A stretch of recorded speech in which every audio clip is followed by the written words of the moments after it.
The faint aroma of truffle oil and seared scallops permeated the air as Robert Harrington adjusted his slightly worn baseball cap and brushed imaginary dust from his unremarkable grey jacket. At 52, the billionaire restaurateur and CEO of Harrington Hospitality Group had mastered the art of blending into the background, a skill that served him well during his undercover visits to his own establishments. Tonight's target, Oriole, his flagship fine dining restaurant in downtown Boston, rumored to be experiencing service issues according to several concerning online reviews. "Table for one, please," Robert mumbled to the maitre d', intentionally slouching his 6'2" frame and adopting a slight Midwestern accent, far from his polished Connecticut dialect. The young man at the podium barely glanced up, tapping at his tablet with manicured fingernails. "Name?" he asked curtly. Mike Peterson," Robert replied, the alias rolling off his tongue with practiced ease. The maitre d', Brandon, according to his nameplate, sighed almost imperceptibly. "We're quite busy tonight, sir. I can seat you at the bar, or there will be a 45-minute wait for a table."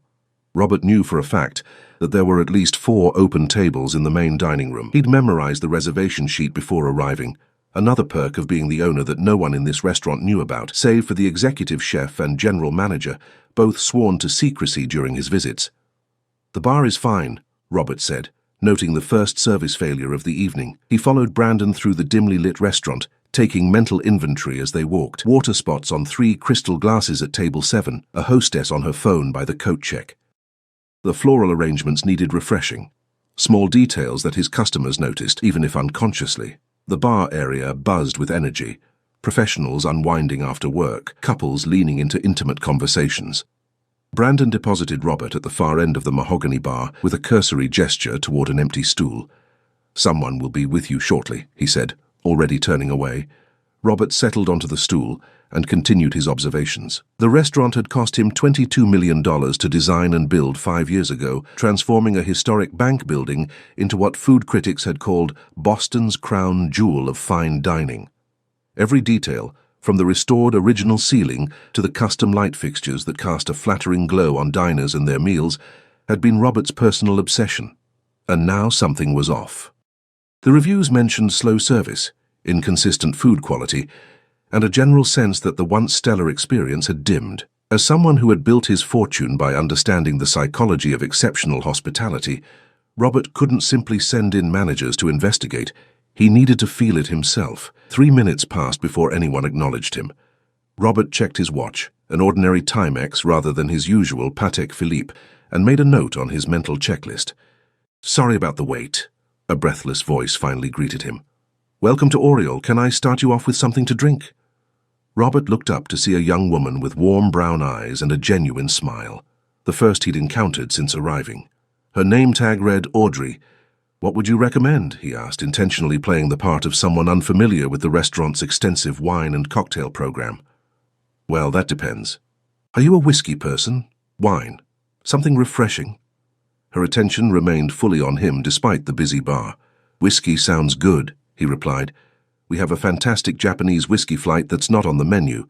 3 small pours of some truly exceptional spirits, or if you prefer something more local, we feature a small batch bourbon from Western Massachusetts that makes an incredible old-fashioned." Robert nodded, impressed with her knowledge and suggestive selling skills. "The old-fashioned sounds perfect." "Coming right up," she said, turning to prepare his drink with practiced efficiency.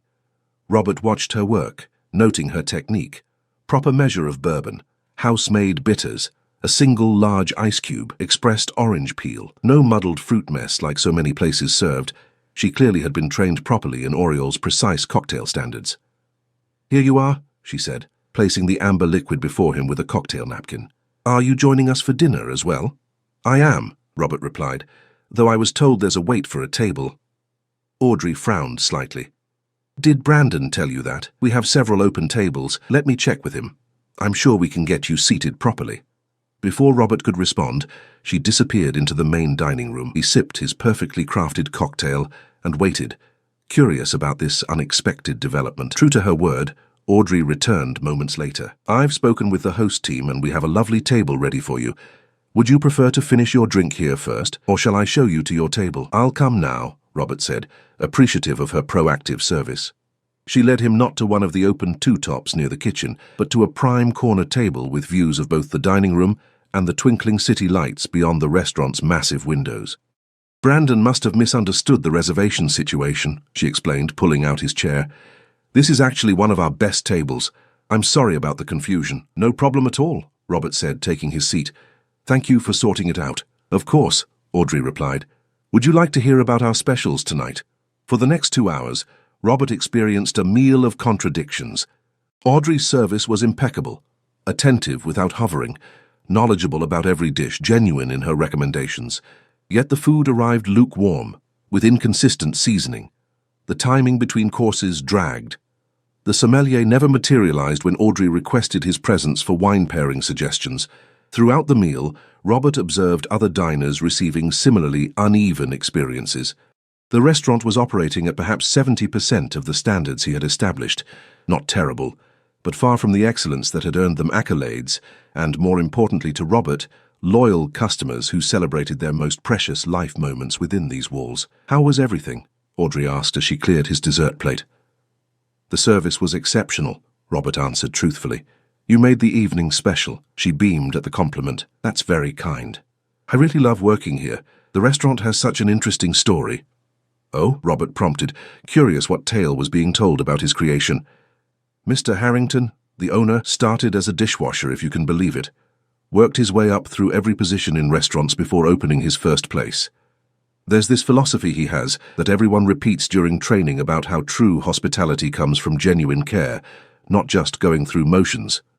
She paused, looking slightly embarrassed. "Sorry, you probably don't care about all that."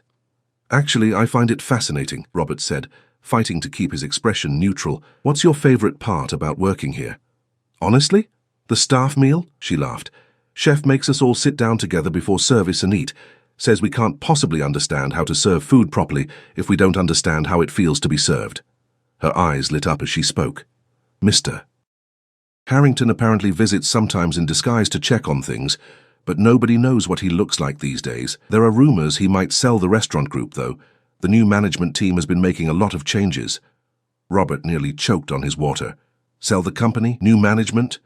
This was news to him. "Will there be anything else tonight, sir?" Audrey asked. Robert looked up at her sincere expression, suddenly seeing her in a new light. "Just the check, please." As she walked away, Robert's mind raced. Someone was apparently spreading rumors among his staff. Worse, someone was implementing changes without his knowledge. After paying his bill and leaving Audrey a generous tip, he slipped out of the restaurant and into the cool Boston evening. He pulled out his phone, his real phone, not the prepaid one he carried during these undercover visits, and dialed his CFO's number. "Marcus," he said when the call connected, "I need you to pull all management directives from the last 3 months and schedule an emergency board meeting for tomorrow morning. Something's happening at Oriole that I don't understand." What Robert couldn't know as he strode toward his waiting car was that Audrey was watching him leave, her expression thoughtful. When he had handed her his credit card with the name Mike Peterson, she had locked eyes with him and softly whispered 2 words that had made his blood run cold. "Good night, boss." Robert barely slept that night, his mind cycling between Audrey's whispered words and the troubling implications of unauthorized changes in his company.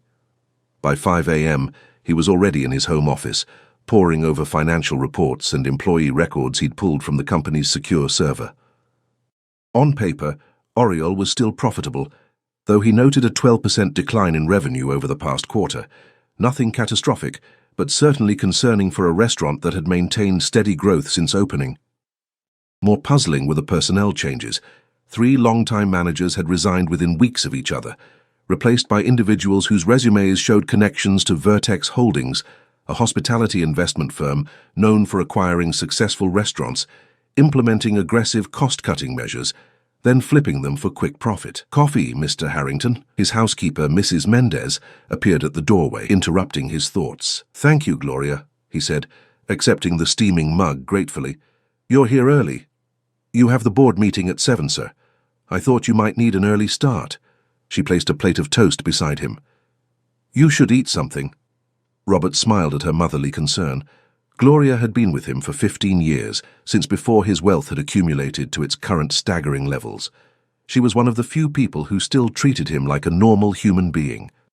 "What would I do without you?" he asked, taking a bite of toast. Starved, probably, she replied with her usual candor. And your suit is pressed, navy blue with the subtle pinstripe. Perfect for reminding people who's in charge. An hour later, Robert sat at the head of the conference table in Harrington Hospitality Group's downtown headquarters, watching his executive team file in with varying degrees of surprise at the emergency meeting.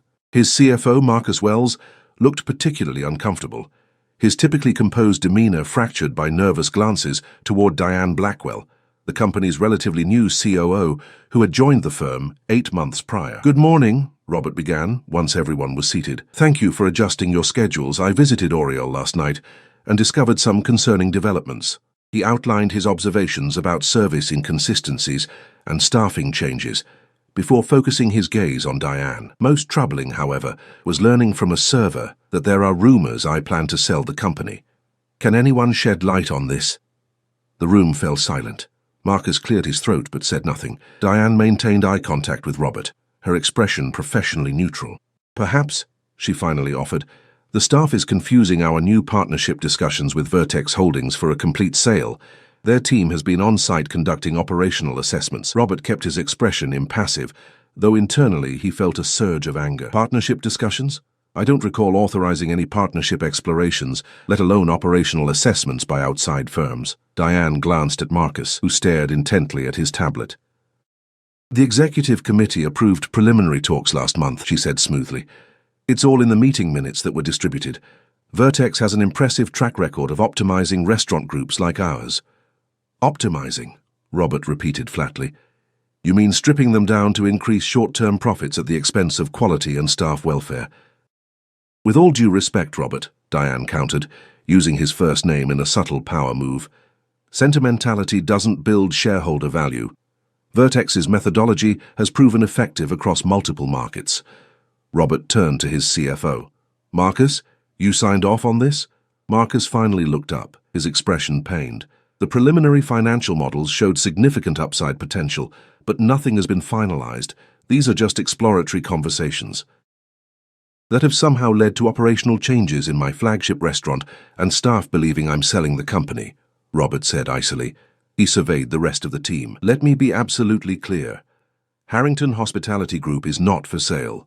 Any partnerships require my explicit approval, and no outside consultants are authorized to implement changes in our establishments." He noticed several executives exhale with relief, while others, notably Diane and the newly hired VP of Operations, exchanged subtle glances. "Now," Robert continued, "I want a complete accounting of all personnel changes across the group in the past 6 months, all communications with Vertex, and a detailed explanation of any operational adjustments implemented during this time, on my desk by end of day." "Robert," Diane interjected, "I think you're overreacting to standard business development." "That will be all for now," he cut her off firmly. "Thank you for your time this morning." As the room cleared, Robert asked Marcus to stay behind. When they were alone, the CFO seemed to collapse slightly in his chair. "I should have told you directly," Marcus admitted. Diane made a compelling case about exploring options, and the board seemed supportive of at least having the conversation. "The board works for the shareholders, and I remain the majority shareholder," Robert reminded him. "How deep does this go, Marcus? Do I need to be worried?" Marcus hesitated. "Diane has been building alliances.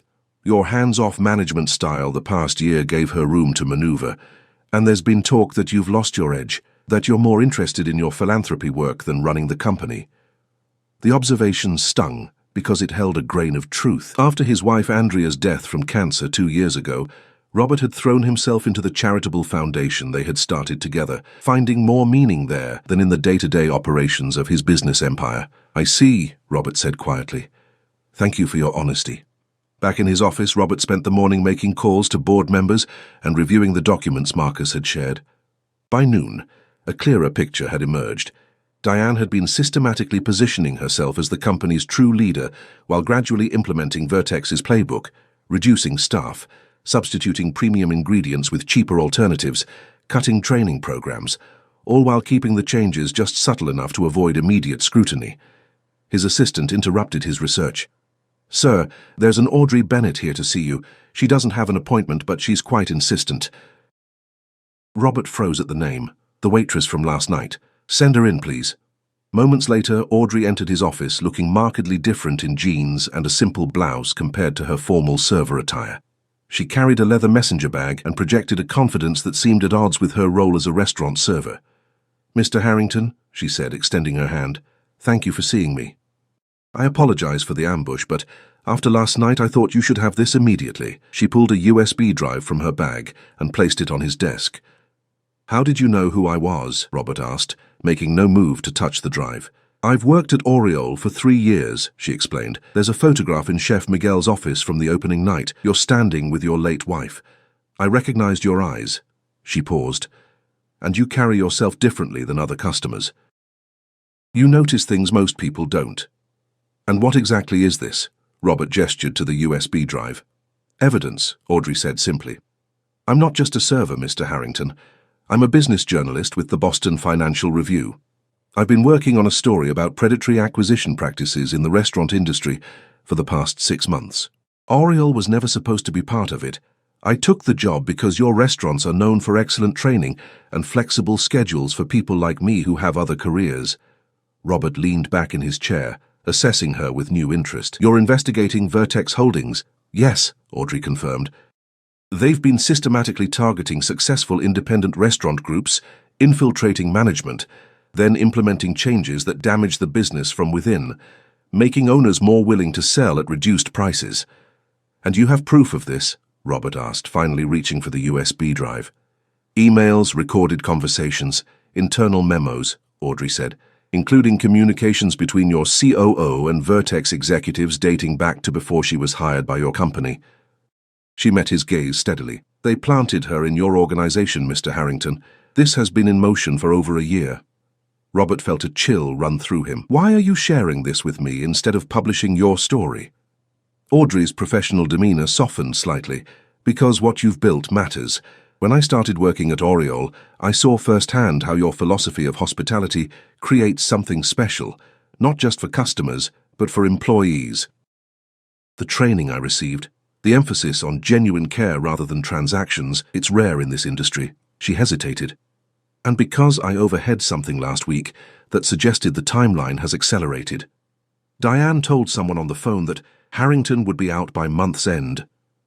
Robert plugged the USB drive into his computer and opened the first file, an email from Diane to Vertex's CEO dated 3 weeks before she joined Harrington Hospitality Group, outlining her strategy for positioning the company for acquisition.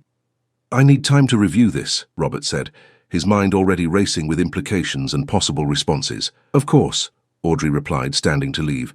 "My contact information is in a text file on the drive." She paused at the door. "Mr.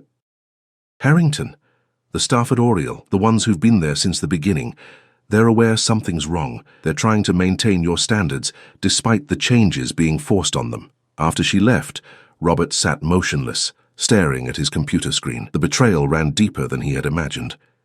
And yet, amid this corporate intrigue, he found himself thinking about Audrey, her perception, her principles, and those 2 whispered words that had set everything in motion. "Good night, boss." The following evening, Robert sat in his car across the street from Oriole, watching the dinner service unfold through the restaurant's expansive windows. After spending the day reviewing Audrey's evidence and consulting with his legal team, he had a clearer picture of the conspiracy against him and a plan to counter it. The USB drive had contained damning proof. Diane Blackwell had been strategically placed within his company by Vertex Holdings with the explicit purpose of orchestrating a hostile takeover. Further investigation revealed that 3 board members had been quietly approached with lucrative consulting offers contingent upon supporting the acquisition. His phone buzzed with a text from Audrey. "In position at the bar. Diane and 2 Vertex executives arrived 5 minutes ago.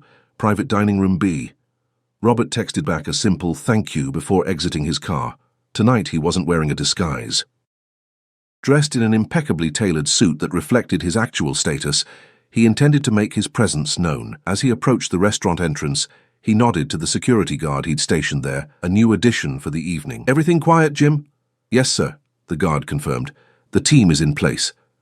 Inside, the maitre d', not Brandon tonight, but Tiffany, a long-time employee, immediately recognized him. Her eyes widened in surprise. "Mr. Harrington, we weren't expecting you this evening. "It's a surprise visit," he said with a warm smile. "Please continue normal service. I'll show myself around." Robert made his way through the main dining room, noting with approval that despite the behind-the-scenes turmoil, the restaurant appeared to be functioning smoothly. Staff members did double-takes as he passed, some nodding respectfully, others whispering to colleagues once he moved on. He spotted Audrey at the bar, now in her server uniform, polishing glassware while maintaining a clear view of the hallway leading to the private dining rooms. Their eyes met briefly, and she gave an almost imperceptible nod toward the back of the restaurant.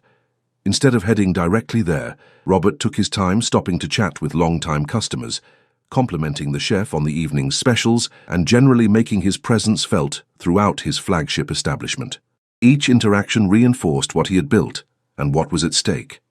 Finally, he approached private dining room B and paused outside the closed door. From within, he could hear Diane's confident voice.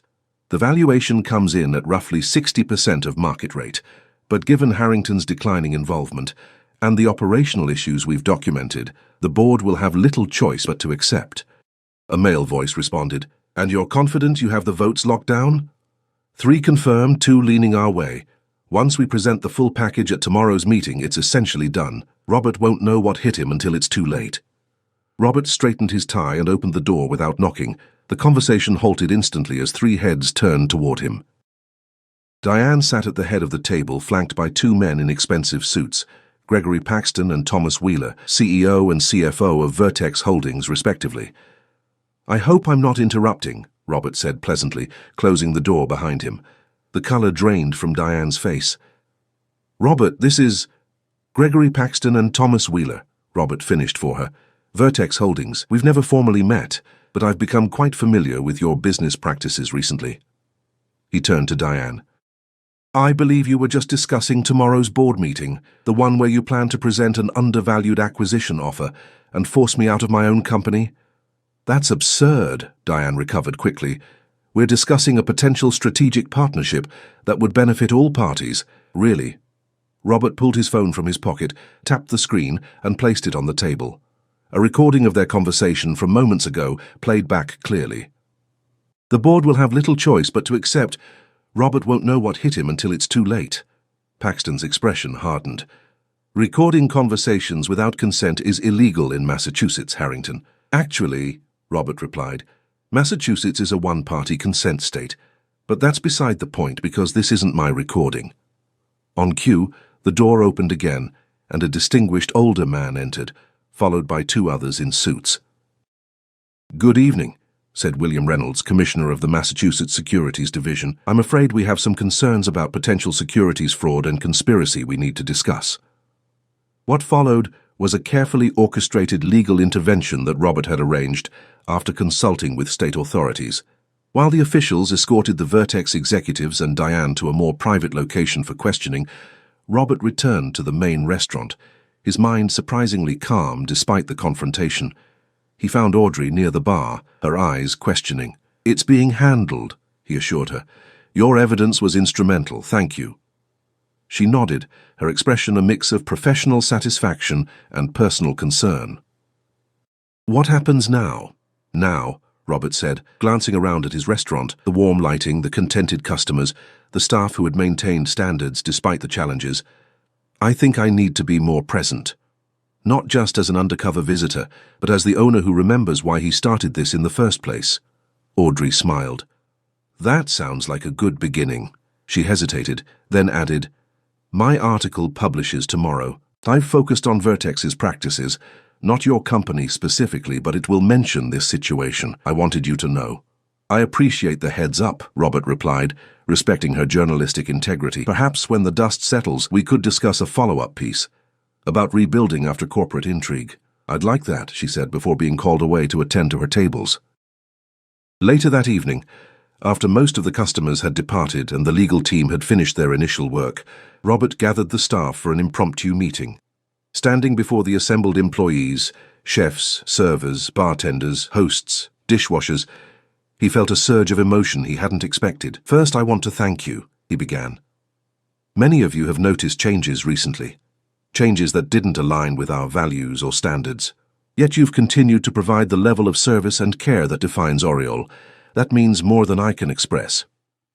He explained in broad terms the attempted corporate takeover and assured them that the situation was being addressed. "Starting tomorrow, we're returning to our original principles. The cost-cutting measures are over. The training programs will be reinstated, and I will be much more involved going forward." The staff's reaction was overwhelmingly positive, with spontaneous applause breaking out among the veteran employees. As the meeting concluded and people began dispersing, Chef Miguel approached Robert. "It's good to have you back, truly back," the chef said, clapping him on the shoulder. "The place hasn't been the same without your regular visits, not just the undercover ones, the real ones, where you would sit in the kitchen and talk about food and life." Robert nodded, feeling a pang of regret. After Andrea's death, he had withdrawn from many of the aspects of the business that had once brought him joy. "I know. I'm sorry for being absent. Grief takes the time it takes," Miguel said simply. "But perhaps now it's time for living again, no?" The chef's words stayed with Robert as he made his final rounds of the restaurant that night, checking in with closing staff and noting improvements to implement. As he passed through the now empty bar, he noticed Audrey at a corner table, typing rapidly on a laptop. "Finishing your article?" he asked. She looked up, slightly startled. "Yes. Final edits before submission. Mind if I join you for a moment?" When she gestured to the empty chair, he sat down, suddenly aware that this was the first time in years he'd sat with an employee simply to talk. No agenda, no performance review, just human connection. "You know," he said after a moment, "when I started as a dishwasher 30 years ago, the owner of that first restaurant used to sit with staff after closing. He'd pour everyone a small glass of wine, and we'd talk about the night. What went well, what didn't, funny customer stories. It created a bond that made us work harder for each other, not just for a paycheck." "That sounds nice," Audrey said, closing her laptop. "Why did you stop doing things like that?" Robert considered the question. Success brings complications. More restaurants meant less time at each one. Then there were board meetings, investor relations, expansion strategies. Somewhere along the way, the joy of hospitality got buried under spreadsheets and growth projections. "And now?" Audrey asked. "Now I'm remembering why I started this in the first place," Robert said, echoing his earlier words. "It was never about building a corporate empire. It was about creating places where people feel genuinely cared for, both customers and employees." Audrey studied him thoughtfully. "That philosophy is what made your story compelling to me as a journalist. It's rare in business today, especially in this industry." "Speaking of your journalism," Robert said, "I've been wondering something since you revealed your true profession. Were you investigating me all along? Was recognizing me last night part of your plan?" Audrey shook her head. "No. My focus was always Vertex. Working here was genuine. I needed the flexible schedule while pursuing my investigative work. Recognizing you was pure coincidence." She paused. "Though I admit, when I realized who you were, I saw an opportunity to get critical information to someone who could actually use it." "Those 2 words you whispered," Robert said. "You took quite a risk." "Sometimes the right story requires a little risk," Audrey replied with a slight smile. "Besides, you seemed like someone who needed to hear the truth, even if it was uncomfortable." As they continued talking, Robert felt something shift inside him, a wall beginning to crumble, one that had been built brick by brick since Andrea's death. In this intelligent, principled woman, he sensed not just an ally in his business crisis, but perhaps something more meaningful, a connection to the parts of himself he had allowed to go dormant. When they finally said goodnight, Robert walked to his car feeling more alive than he had in years, despite the corporate battle that still loomed ahead. Tomorrow would bring challenges, a board to reclaim, a company to restructure, trust to rebuild. But for the first time in too long, he was looking forward to the future rather than simply managing it. The next morning dawned with the crisp clarity of early autumn. Robert arrived at Harrington Hospitality Group headquarters 2 hours before the scheduled board meeting, determined to be thoroughly prepared for what promised to be a pivotal day. His executive assistant, Patricia, greeted him with a stack of messages and a steaming cup of coffee. "The legal team delivered these documents at 6 a.m., she said, handing him a sealed folder. "And Ms. Bennett's article was published online an hour ago. It's already generating significant buzz in business circles." Robert set down his coffee to open his laptop and navigate to the Boston Financial Review's website. Audrey's article was prominently featured, "Corporate Sabotage, Inside the Predatory Acquisition Strategy Targeting America's Premier Restaurant Groups." The piece was meticulously researched, detailing Vertex Holdings' pattern of infiltrating successful hospitality businesses, deliberately undermining operations, then acquiring them at depressed valuations. While Harrington Hospitality Group was mentioned, the focus remained on Vertex's unethical practices rather than Robert's company specifically. As he finished reading, his phone buzzed with a text from Marcus. Board members starting to arrive early. Thompson and Rivera asking for private meetings before we start. Tell them I'll see everyone together at the scheduled time, Robert replied. He had no intention of allowing board members to lobby him individually before the full meeting. By 9 a.m., the tension in the boardroom was palpable. Robert sat at the head of the conference table, flanked by his legal counsel and Marcus. Across from them, the 9 board members filed in, 3 loyal supporters, 3 who had been compromised by Vertex, and 3 who remained wildcards. Conspicuously absent was Diane Blackwell, who remained in discussions with securities officials. "Good morning," Robert began once everyone was seated. "Before we address the formal agenda, there's an urgent matter requiring the board's attention." He nodded to his attorney, who distributed copies of a detailed report. "This document outlines evidence of corporate espionage, breach of fiduciary duty, and securities fraud involving Vertex Holdings and certain members of our management team." The room erupted in murmurs as board members flipped through the damning evidence, emails, financial records, and sworn statements collected over the past 24 hours. "Additionally," Robert continued over the noise, "I draw your attention to this morning's Boston Financial Review, which published an investigative piece on Vertex's predatory practices. Copies are included in your packets." Board member James Thompson, one of those implicated in the conspiracy, attempted to regain control. "This is highly irregular, Robert. The agenda clearly states—" "The agenda," Robert interrupted firmly, "did not anticipate the need to address an attempted hostile takeover from within our own ranks, facilitated by board members who have accepted improper financial inducements." He fixed Thompson with a steady gaze. "Including you, James." Thompson's face flushed red. "That's an outrageous accusation." "It's a documented fact," Robert's attorney interjected smoothly, directing the board to specific pages in the report. "Mr. Thompson accepted a consulting contract with a Vertex subsidiary 2 months ago, contingent upon supporting acquisition terms favorable to Vertex. Similar arrangements exist with directors Rivera and Patel." For the next hour, Robert methodically laid out the entire scheme, how Diane had been planted in the organization, how operational changes had been implemented to deliberately undermine performance, and how certain board members had been compromised. The evidence was irrefutable, backed by documents, recordings, and testimony from employees who had been pressured to implement damaging policies.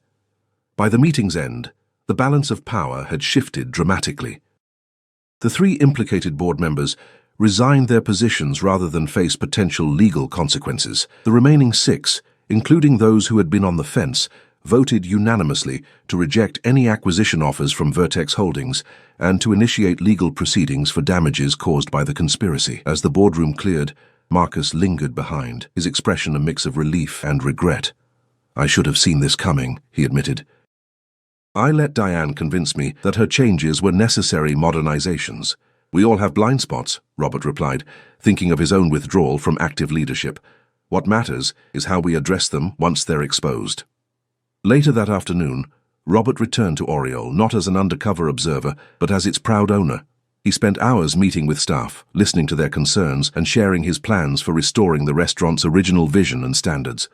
He announced the reversal of all cost-cutting measures and the reinstatement of the training and employee benefit programs that had made Harrington Hospitality Group an industry leader. As the dinner service began, he noticed Audrey enter, dressed in civilian clothes rather than her server uniform. She spotted him and approached with a questioning expression. "I thought you might be working tonight," Robert said by way of greeting. "I turned in my resignation this morning," she explained. "With the article published, it seemed appropriate to end my undercover role. Besides, I've been offered a regular column covering business ethics in the hospitality industry." "Congratulations," Robert said sincerely. "Though I must say, Oriole is losing an excellent server," she laughed. "I think my journalistic career is a better fit, but I'll miss this place. The team here became like family." "Would you join me for dinner?" Robert asked impulsively. "Not as boss and employee or subject and journalist, but just as 2 people who appreciate good food and honest conversation." Audrey hesitated only briefly before nodding. "I'd like that." Over a meal prepared with special attention by Chef Miguel, they talked about everything except the corporate drama of the past days. Books they had read, places they hoped to travel, the small details of their lives that revealed their values and dreams. Robert found himself sharing stories about Andrea for the first time in years, without the crushing weight of grief, remembering the joy of their life together, rather than just the pain of her absence. "She sounds remarkable," Audrey said, when he described Andrea's insistence that every Harrington restaurant donate leftover food to local shelters each night, a policy that had become a cornerstone of the company's community engagement. "She was," Robert agreed. "She understood that true hospitality extends beyond paying customers. It's about genuine care for people." "Is that why you started as a dishwasher?" Audrey asked, "to learn every aspect of that care?" Robert nodded. "I wanted to understand the experience from all sides. How can you create an exceptional restaurant if you don't know what it feels like to scrub pots until 2 a.m., or handle a table of difficult customers with grace, or expedite tickets during a chaotic Saturday night rush?" "That philosophy is what makes your restaurants different," Audrey observed. "It's not just about the food or decor, it's the humanity behind the experience." As they finished their meal, Robert realized he felt more connected, more present than he had in years. The crisis had forced him to re-engage not just with his business, but with the purpose that had driven him from the beginning. "I have a proposition for you," he said as they lingered over coffee. "Not a journalistic one, but a collaborative one." Audrey raised an eyebrow, intrigued. "I'm listening." "I'm planning to revamp our company's mission and practices, getting back to the core values that built our success in the first place. I could use someone with your perspective and integrity to help guide that process. A consultant role, independent from your journalism work, focusing on ethical business practices and genuine hospitality." "That's an interesting offer," Audrey replied thoughtfully. "Would it create a conflict of interest with my reporting?" "We'd structure it to maintain your journalistic independence," Robert assured her. "In fact, your outside perspective is precisely what makes your input valuable. You'd help us see our blind spots." The conversation continued as they left the restaurant, walking along Boston's waterfront in the cool evening air. Their discussion evolved from business possibilities to more personal reflections, the natural ease between them growing with each passing hour. 6 months later, Harrington Hospitality Group had undergone a remarkable transformation. With Audrey's guidance as an ethics consultant, Robert implemented a comprehensive restructuring that returned to the company's foundational principles while strengthening protections against future threats. The board was reconstituted with members who shared Robert's vision of hospitality as a human-centered enterprise, rather than merely a profit-generating machine. Oriole once again thrived, regaining its reputation as Boston's premier dining destination. More significantly, employee satisfaction and retention reached all-time highs across the entire restaurant group. Robert's hands-on involvement became a regular feature, not just in executive decisions, but in the day-to-day operations that connected him with staff and customers alike. On the anniversary of that fateful night, when Audrey had whispered, "Good night, boss," Robert invited her to a private dinner in Oriole's wine cellar. As they settled at the intimate table, surrounded by bottles representing vintages from around the world, he raised his glass in a toast. "To unexpected beginnings," he said. "And to the courage to recognize them," she replied, her eyes reflecting the warm candlelight. Over dinner, Robert reflected on the journey of the past year, the professional challenges overcome, but more importantly, the personal growth he had experienced. Working closely with Audrey had evolved from a business relationship to a deep friendship, and gradually to something more profound. "I have another proposition for you," he said as dessert arrived. "A personal one this time." Audrey smiled, reaching across the table to take his hand.